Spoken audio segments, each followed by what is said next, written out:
Allez, bonjour à toutes et à tous, très heureux de vous retrouver. Enfin, bon, moyennement aujourd'hui, franchement, on va pas se mentir, l'ambiance n'est pas à la célébration pour personne. Je trouve, encore une fois, la couverture sociale complètement dramatique.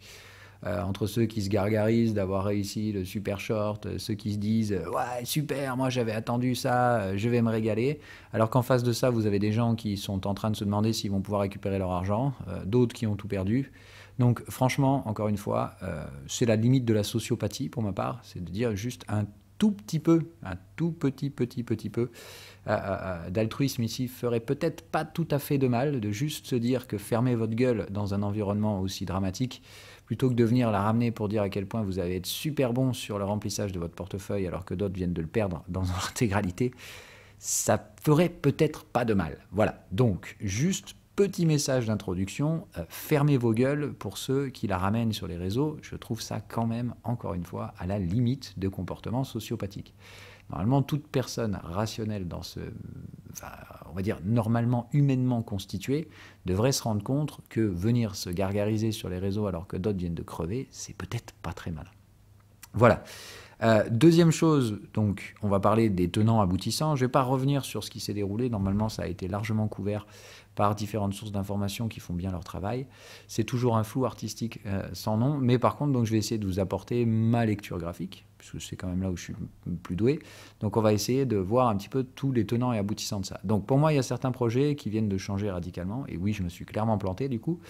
Des projets comme Solana, on voit bien la troisième impulsion qui se met en place, la première ici, la deuxième là, la troisième là, hein, à condition évidemment de tenir les clôtures, c'est-à-dire que pour ma part, on rentrera clairement en bear market sur certains projets, à condition de tenir des clôtures. C'est-à-dire que si on tient les clôtures ici sous les contextes, ça clôture à la fin de la semaine, d'accord. Donc là, clairement, pardon, à la fin du mois, je ne vais pas dire de bêtises.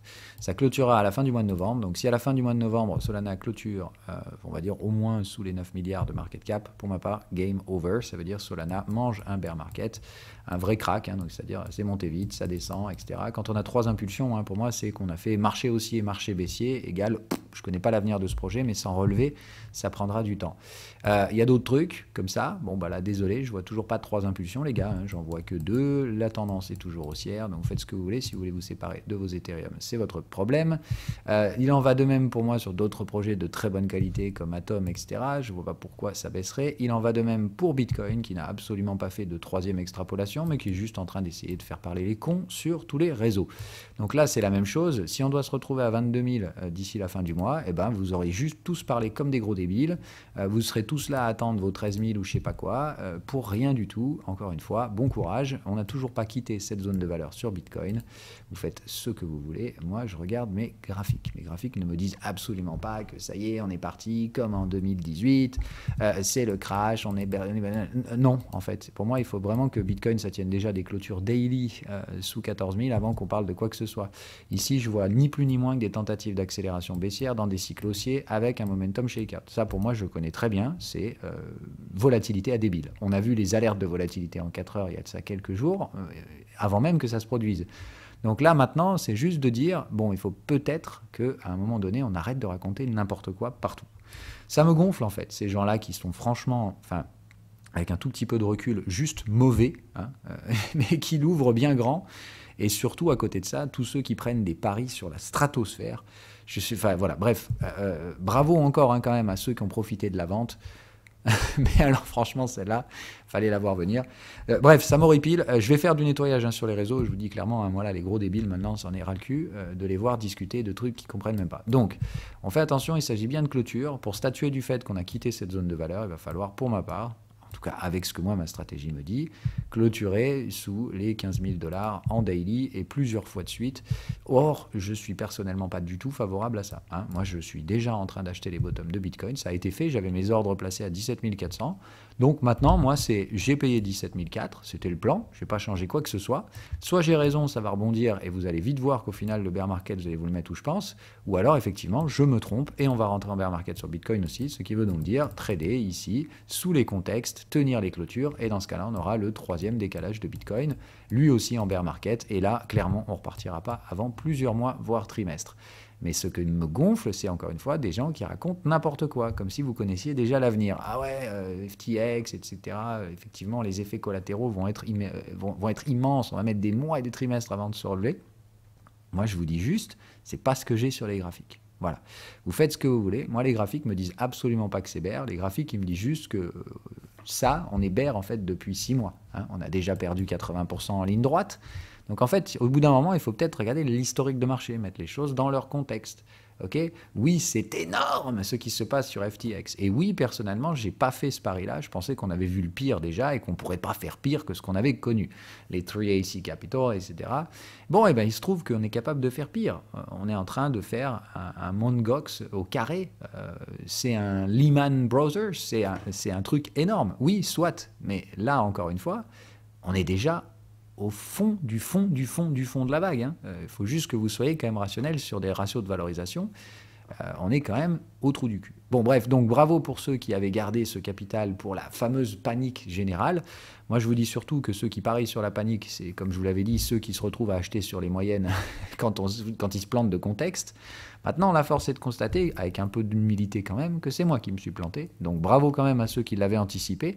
Maintenant, je préfère vous dire une chose, d'un point de vue statistique, je pense que ceux qui n'ont pas fait ce pari gagneront plus d'argent à l'avenir. Point, tout simplement. Pour moi, ce n'était pas un choix rationnel de parier sur un événement très peu probable dans l'espoir de gagner un peu plus. Voilà. Je vous dis juste comme ça, je connais ces psychologies-là, je sais très bien à quel type de personnes ça s'est associé. Ces gens-là sont généralement pas très très bons traders sur le long terme. Voilà. J'ai pas dit que ce n'était pas ceux qui gagnaient le plus d'argent le plus vite, mais par contre, en général, ils ne durent pas très très longtemps dans le trading. Petite chose à part. Voilà. Après, donc, mis à part ces trucs-là, juste pour dire, pour l'instant, moi, je ne peux pas tirer de conclusion. Tout ce que je peux dire, c'est qu'on a tenu les clôtures daily en bas, donc c'est pas bon. Mais sur les gros projets, je ne vois rien de mauvais. Hein. Pour moi, les Chainlink, ça n'a pas cassé les supports. On a juste fait, oh merde, bon, ben, on revient au support, on essaie de nettoyer tout le monde. Ça liquide en pagaille. Ok, soit. Mais encore une fois, mettez les choses en contexte. Ok, pour ma part, on n'a pas cassé les bottoms qui ont été faits sur l'été, sur les bons projets. Tous les shitcoins, les machins, les trucs bidules terminés. Solana, c'est un cas particulier, puisqu'on l'a dit, Solana subit les effets collatéraux de Sam Bankman-Fried, etc. Donc Solana, c'est en première ligne. Donc forcément, Solana, c'est à regarder de près. Mais si Solana, c'est un excès, parce que pour ma part, Solana reste quand même un bon projet, surtout quand on voit l'actualité qu'il y avait sur cette blockchain, il y a de ça seulement même pas quelques jours. Hein. Donc Google qui va déployer des serveurs cloud pour faire tourner les nœuds Solana, enfin, c'est quand même un truc de ouf. Juste de dire, voilà, pour ma part, en fait, je vous résume l'ensemble de ce que j'ai vécu là, on va dire, ces 48 dernières heures. Donc déjà, il y a l'événement historique qui arrive, c'est-à-dire la rumeur qui s'enflamme, puis CZ qui débarque, qui carrément, lui, il jette le bidon d'essence sur le feu en route déjà. Ok, donc derrière c'est n'importe quoi, l'explosion, puis le hangar qui explose, puis la ville qui explose, puis Hiroshima, puis... Attendez, enfin voilà, moi je suis quand même fatigué en fait de voir comme toujours que dès que ça part sur des extrapolations paraboliques, les gens se disent alors la suite c'est ça, puis c'est ça, puis c'est ça. Donc là maintenant en fait, qu'est-ce qui va se passer ? Théoriquement, là maintenant, c'est liquidation des autres fonds d'investissement qui étaient assez exposés à la Midas Research. Ça va être derrière les lender borrowers qui vont tous faire faillite, puis derrière les mineurs qui vont devoir vendre. Et puis tu es là, tu fais, mais putain, mais c'est quand même très humain ce genre de conneries. On sait concrètement que le monde ne fonctionne pas comme ça. Hein. Mais c'est quand même incroyable de voir ces cascades de projections irréaliste, puisqu'encore une fois, il faut que les dominos s'effondrent dans un ordre très précis et il faut qu'ils tombent tous, quoi, d'accord ? Donc c'est quand même assez impressionnant, je dis juste ça comme ça. Bon, deuxième chose qui m'a assez fortement marqué, c'est je me demande encore une fois pourquoi la plupart des gens sont dans les cryptos. Si votre objectif c'est juste de dire ouais, j'ai mis 5 000 $ dedans et aujourd'hui je suis à 50 000, oh, j'ai fait x10. Non, tu n'as pas fait x10. D'accord ? Encore une fois, tu auras fait x10 quand tu auras vendu. Donc, il s'agit de vous poser la question. Pour ma part, ça a toujours été très clair, mais je pense que ces moments-là sont là pour nous le rappeler plus que jamais. C'est qu'est-ce que vous venez faire ? En fait, est-ce que vous venez devenir riche ? Et si c'est le cas, c'est quoi que vous appelez devenir riche ? Est-ce que c'est devenir riche en euros, en dollars, en sachant que la valeur relative de ces trucs-là, par exemple, le dollar, ça aurait théoriquement divisé par 2, hein, c'est-à-dire il y a la moitié des dollars imprimés en 2020, post-2020, donc très clairement, en soi, vous devriez déjà avoir 2 fois plus de dollars dans vos portefeuilles et vous ne seriez pas plus riche. Donc, il faut quand même faire très très attention. Okay, c'est juste de dire, la notion de richesse et de valeur, c'est deux choses complètement différentes. Enfin, en tout cas, c'est la même chose, mais chez la plupart des gens, c'est perçu de façon complètement différente. Donc attention à la valeur fluctuante de ces trucs-là. La deuxième chose, c'est que, encore une fois, qu'est-ce que vous êtes venu faire? Est-ce que vous êtes venu gagner des dollars en vous servant d'Ethereum, Atom, Bitcoin, Link, etc. Ou est-ce que vous êtes venu acheter des cryptos, de préférence le moins cher possible? Il va de soi que là-dessus, ici, c'est très compliqué vu la volatilité de trouver les points bas parfaits. Mais est-ce que c'est ça votre objectif? Moi, je vais être franc avec vous. Mon objectif, ça fait déjà 2 ans, depuis que j'ai compris comment fonctionnaient les cryptos, que pour ma part, je sais qu'un grand transfert de valeur arrive, qui va se transférer probablement de ces monnaies fiat en Bitcoin pour l'épargne, c'est-à-dire que la richesse, la valeur, ça va se mesurer en Bitcoin. Donc moi, la seule chose que je regarde aujourd'hui, c'est combien de Bitcoin j'ai en valeur sur le portefeuille. C'est-à-dire, je ne regarde pas mes Ethereum, mes Atom et machin en USD, j'en ai rien à foutre en fait. Oui, hier, mon compte, il a pris moins 30% en valeur en dollars. Bon, comme celui de tout le monde hein, qui était investi, il n'y a rien de plus que ça. Hein. Mais moi, personnellement, voilà à quoi ressemble mon equity curve en Bitcoin. Alors oui, hein, là, clairement, on voit bien le choc de ce début d'année. Hein. Celui-là, il m'a bien pris à travers. Sinon, bah non, pour moi, c'est juste, je fais mon travail correctement. Mon objectif à moi, c'est d'accumuler un maximum de richesse en crypto, de valeur. Et pour moi, cette valeur, je la mesure en Bitcoin. Donc pour moi, je suis navré les gars, mais hier, c'est pas la fin du monde. Moi, hier, je suis toujours dans le schéma dans lequel, pour l'instant, je vois pas de raison de m'inquiéter. Je continue de gagner des Bitcoins, point. Je pense pas m'être investi sur des mauvais projets. Pour certains, d'ailleurs, j'envisage même pas forcément de les vendre, ni même de les retracer en Bitcoin, mais juste de comprendre, voilà ce que vous êtes venu faire, voilà ce que moi je suis venu faire. Moi, je ne suis pas venu m'amuser à dire « Ah, je m'en bats les couilles, je vais acheter tout en bas, je vais en avoir... » Moi, c'est juste de dire « Je mesure en Bitcoin. Tant que je gagne en Bitcoin, ça veut dire que je fais ce que je veux et que je fais ce qu'il faut avec mon portefeuille crypto. Accumuler de la valeur en crypto. Je référence plus mes cryptos en dollars et en euros depuis longtemps, personnellement. Donc, c'est le message, encore une fois, qui est renvoyé hier. C'est vrai que sur la plupart des tracking, etc., vous allez voir vos portefeuilles en dollars. Et là, c'est l'ascenseur émotionnel. Ok. Bon, bah moi, je vous dis encore une fois, je pense que les euros et les dollars ne vont pas du tout mourir, hein, mais ils ne servent pas à épargner. Ils ne peuvent pas servir à épargner parce que c'est une devise qui est contrôlée par quelqu'un d'autre, dont le supply est fluctuant. Et en plus de ça, quand même, on en a fait des choses assez dramatiques post-Covid de ces monnaies. Donc, pour ma part, c'est des monnaies de consommation, ce n'est pas des monnaies d'épargne. L'épargne, elle est en Bitcoin pour ma part. Le crédit, c'est de l'Ethereum. Voilà pour le moment, moi je raisonne d'ores et déjà. Je me trompe peut-être, j'ai toujours des euros et des dollars et des investissements dans l'économie aujourd'hui, l'économie réelle. Mais l'ère numérique, et surtout la transfert de valeur dans l'ère numérique, pour ma part, ça se fera via des bitcoins et des Ethereum. Peut-être d'autres qui les remplaceront, mais pour l'instant, c'est ceux-là qui sont en place. Voilà comment moi je raisonne. Je regarde mon portefeuille en bitcoin. Pour savoir où on en est du cycle d'investissement, je regarde mon portefeuille en Ethereum. Du cycle du crédit, d'accord? Mais voilà comment il faut raisonner. Pour ma part, il va falloir qu'on arrête cette connerie-là de dollars, euro, je suis devenu plus riche, plus pauvre, plus etc. En soi, si votre but, c'est de transférer de la valeur dans cet univers numérique, dans ces monnaies numériques, supporter des blockchains, d'accord? Je rappelle, ce sont des unités de compte de blockchain. Si vous pensez que ces blockchains vont régir le système financier et probablement l'épargne, commencez à raisonner en tant que tel. Dans ce cas-là, pour moi, l'événement d'hier, c'est ni plus ni moins que la finance tradie, c'est-à-dire celle qui joue en euros et en dollars, qui se régale de regarder, évidemment, les gens faire n'importe quoi avec leurs tokens. Je vous rappelle encore une fois que vos cryptos, personne ne vous force à les acheter, mais personne ne peut vous les forcer à vendre. Moi, hier, j'ai rien bougé, pratiquement rien. J'ai juste acheté un peu de Bitcoin. Voilà. C'est tout. Personnellement, c'est comme ça que je le vois. Hier, non-event. Ce qui me dramatise vraiment au plus haut niveau, c'est le traitement et le battage médiatique qui est fait autour de ce truc-là. Entre les gens qui sont là à venir dire ah, nanana, ceux, comme je vous dis, qui viennent étaler leur trade hier. Enfin, pour moi, c'est des paris, c'est du gamble. Hein, voilà. Ils sont venus étaler leur trade alors que d'autres personnes se sont fait pratiquement ruiner. Je trouve ça énormément, je dis vraiment dramatique. Humainement parlant, en fait, je trouve la situation dramatique. Mais pour ma part, pas si dramatique que ça. Voilà. Il s'agit encore une fois de savoir ce que vous regardez. C'est pas une histoire d'être dans le déni, etc. et tout ça. C'est juste de dire, moi, ça a été mon objectif depuis toujours. Ça n'a jamais été caché. Dire, vous avez des vidéos à preuve à l'appui, je m'en tamponne en fait de la valeur en dollars des trucs. Moi, j'ai jamais prévu pour certaines de ces trucs de ressortir en dollars.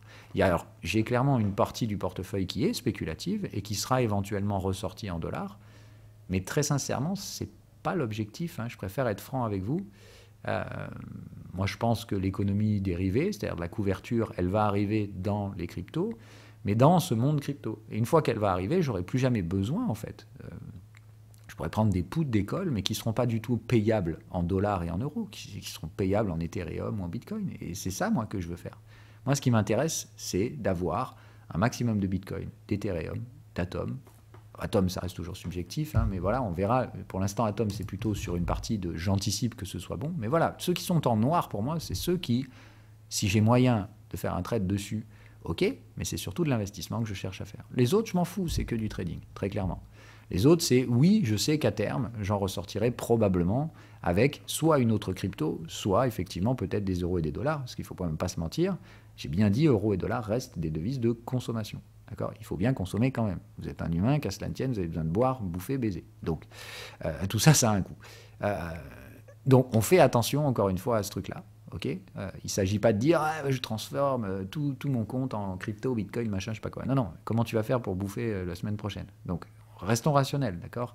La consommation et l'épargne sont deux choses différentes.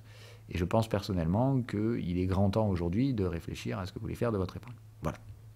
Donc moi, pour ma part, j'ai décidé que je voulais plus de la moitié de mon épargne en crypto. C'est un choix qui est quand même assez risqué, on ne va pas se le mentir. Mais très clairement, pour ma part aujourd'hui, je n'ai pas prévu de changer quoi que ce soit. Voilà. Les FTX qui tombent et des trucs comme ça ne fait que me rappeler encore une fois qu'on est dans la phase de transition, que c'est long, que ça va prendre beaucoup plus de temps peut-être que prévu à cause de ce genre de conneries de gens qui, eux, veulent devenir riches rapidement en Europe, en euros, en dollars, en machin, et du coup, pour en gagner plus, j'en achète plus en empruntant des dollars, voilà. Bref, ça me fatigue, hein, évidemment, ces gens-là. Force est de constater que, quoi qu'il arrive, l'avidité humaine est sans limite et qu'elle est toujours là. Mais bon, voilà, mis à part retarder l'évidence, je vois difficilement ce que ça change d'autres. Voilà. Donc, pour être franc, j'avais pas du tout prévu ce truc-là. Je savais qu'un exchange devait tomber, mais je pensais pas que ce serait non plus un mastodonte à la FTX. Je pensais pas qu'il y aurait autant de dommages collatéraux et surtout au niveau des capitaux des gens et de la psychologie et de tout ce que ça va apporter. C'est dramatique. Donc, là encore, j'y reviens. Putain, un petit peu d'humilité, d'accord, et un tout petit peu d'altruisme quand même à tous les fils de pute que j'ai vus sur les réseaux.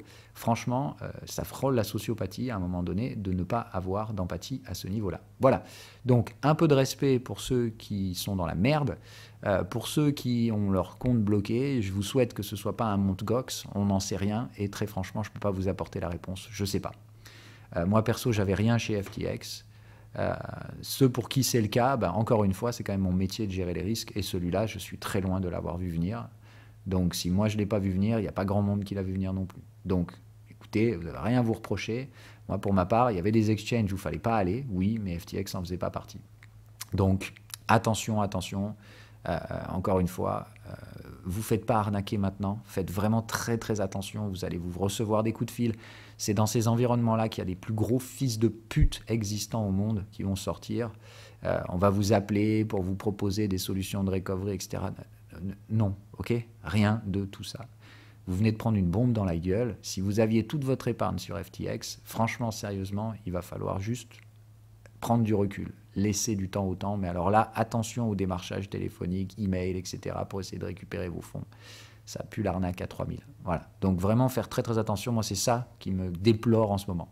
C'est que c'est un environnement où tous les plus gros fils de pute, d'accord ? Là, on ne parle pas de traders, etc. Là, on parle d'arnaqueurs, en fait. De vrais fils de pute qui mériteraient d'aller en prison.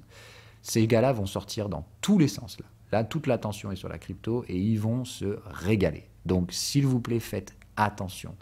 Non seulement ça pour tout le monde, d'accord ? Attention aux arnaques, aux machins. Mais alors, ceux qui se sont pris une énorme gifle dans la gueule, là, vraiment, faites attention. Parce que vous êtes vulnérables et je peux vous dire direct que ces gros enculés, ils vont vous targeter comme il faut.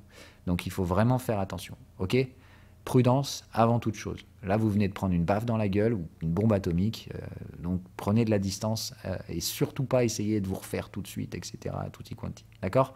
Soit c'est un événement exogène de marché, ça va faire un V-bottom, mais rassurez-vous, le marché sera toujours là et il y aura toujours moyen de rentrer dans la crypto. Par contre, voilà, maintenant les chasseurs de dip et trucs du genre, non franchement je suis désolé les gars, c'est pathétique. Donc essayons de rester rationnels, on ne sait pas, moi-même je ne sais pas, je sais qu'il faut des clôtures mensuelles. Donc ça dépend entre ce qui se passe maintenant et la clôture du mois de novembre. Et en attendant, je ne sais pas. Voilà tout ce que je pouvais vous dire. Je suis désolé d'avoir attendu aussi longtemps, j'avais d'autres urgences à gérer. Et pas trop le temps hier d'enregistrer des vidéos avec le fiston à la maison. Jeudi matin, là, j'ai un peu le temps de le faire. Donc voilà, mon review de tout ça. Traitement encore une fois déplorable. Attention aux arnaques, vraiment attention aux arnaques. Et puis, franchement, les technico-analystes du Turfu qui avaient prévu un truc complètement imprévisible, franchement, fermez vos gueules. Voilà. Allez, ciao, ciao.